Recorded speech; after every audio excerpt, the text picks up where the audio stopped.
Hello students, my name is Avinash Jadhav and welcome to my channel Tej Padhai. और आज मैं लेकर आया हूं एक्सरसाइज 10.3 का क्वेश्चन नंबर सेकंड, जहां पर हम समझेंगे कि कैसे इस क्वेश्चन को किया जाएगा। देखिए, डायग्राम मैंने पहले से बना लिया है, आपको मैं क्वेश्चन समझाता हूं स्टेप बाय स्टेप।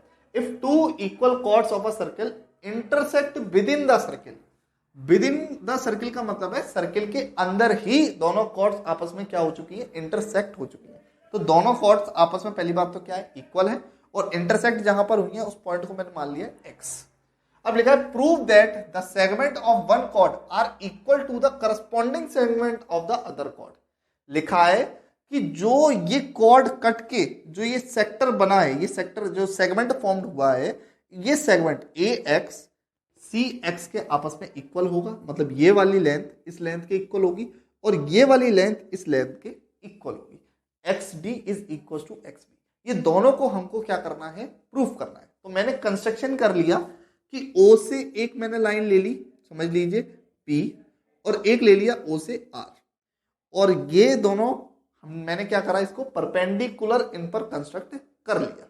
अब देखिए, मैं गिवन लिखता हूं सबसे पहले। तो गिवन में हमको मालूम है कि ए बी और सी डी आपस में दो इक्वल कॉर्ड्स हैं। तो chord A B is equal to chord B A B and C D. तो ये दोनों आपस में क्या है, इक्वल है।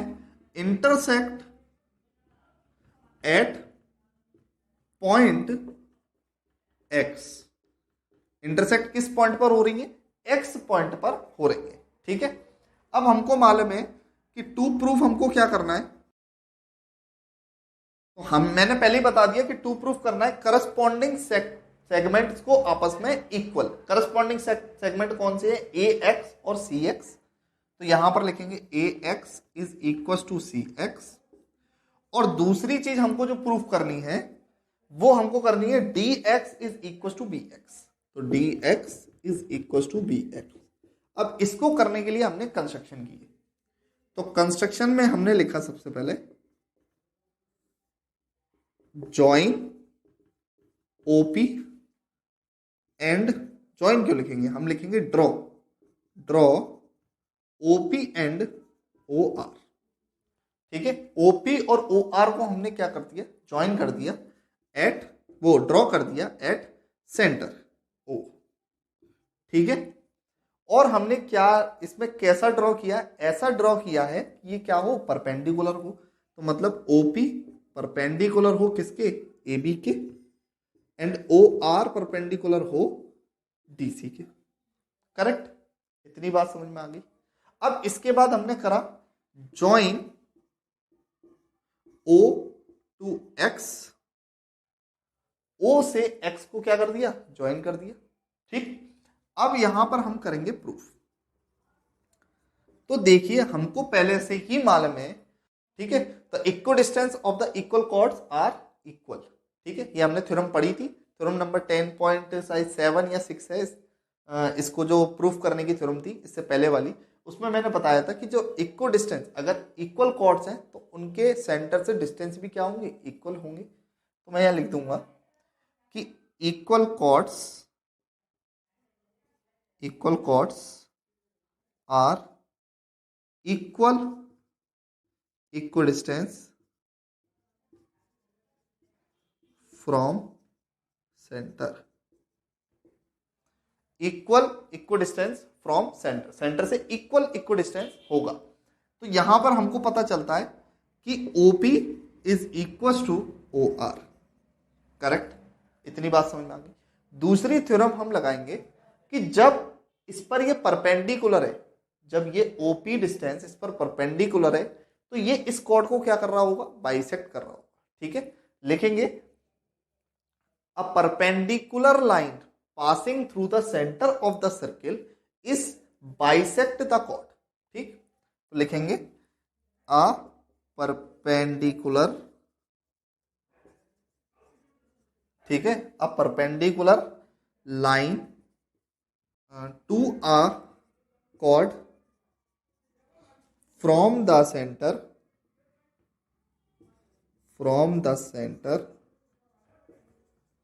bisect the chord. लिखा है the perpendicular line to a centre from the centre to a chord from the centre bisect the cord.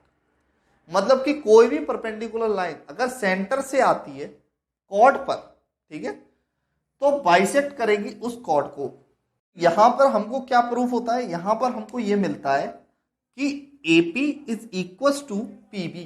तो यहां पर मिलेगा AP is equal to PB, BP, BP, yes, AP is equal to BP। और दूसरी चीज हमको मिलेगी कि AP CR is equal to RD। ठीक है, तो ये दोनों आपको थ्योरम समझ में आ गई। अब इन थ्योरम्स का हम यूज करके इस क्वेश्चन को कंप्लीट करेंगे।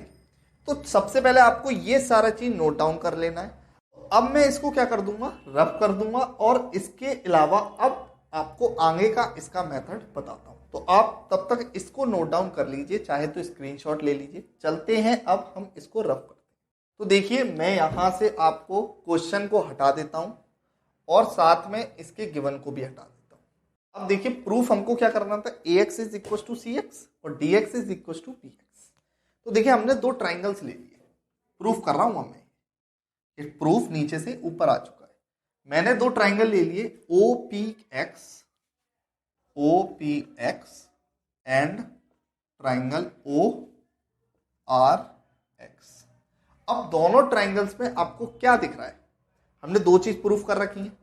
तो मेरे को सबसे पहले लिखा OP is equal to OR, और यहां पर लिख दूंगा मैं इक्वेशन फर्स्ट, मैंने इक्वेशन फर्स्ट से ली है।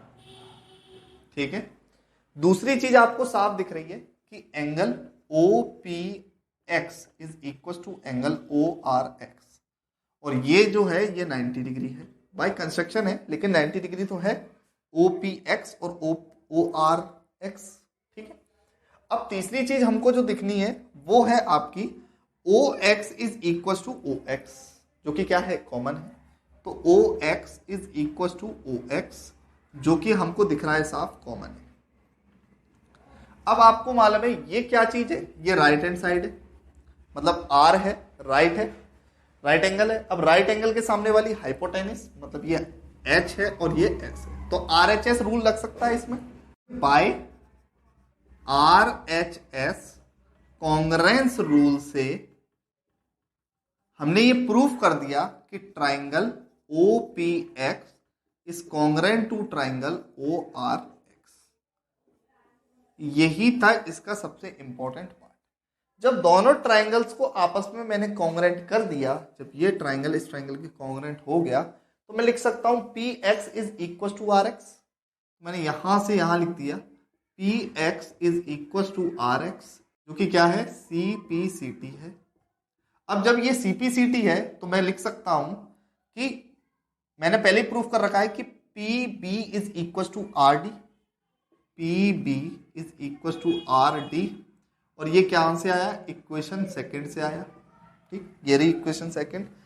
PB, देखिए आपको मालूम है ये दोनों आपस में इक्वल थी, तो जब ये दोनों आपस में इक्वल हैं और हमको मालूम है AB और CD आपस में पहले से ही इक्वल थी, ये तो हमको गिवन है AB is equal to CD, तो हम इन दोनों को आपस में इक्वल मान सकते हैं।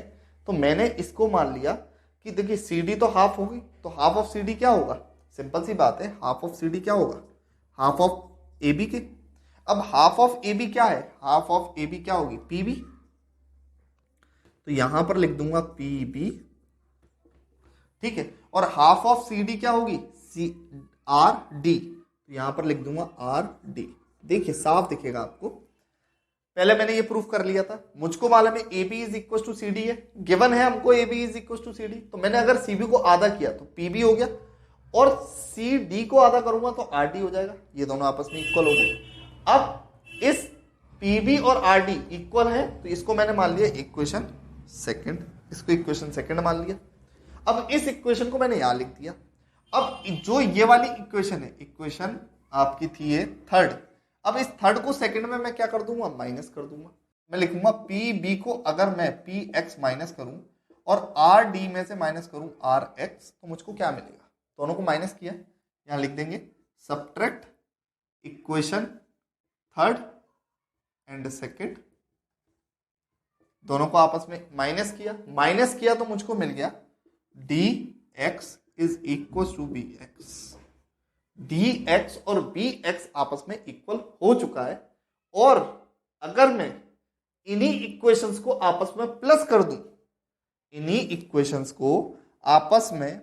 दूं, तो मुझको सिमिलरली मिल जाएगा कि a x is equal to c x. देखिए जरा कैसे, मैंने अब प्रूफ भी रफ कर देता हूं, देखिए जरा।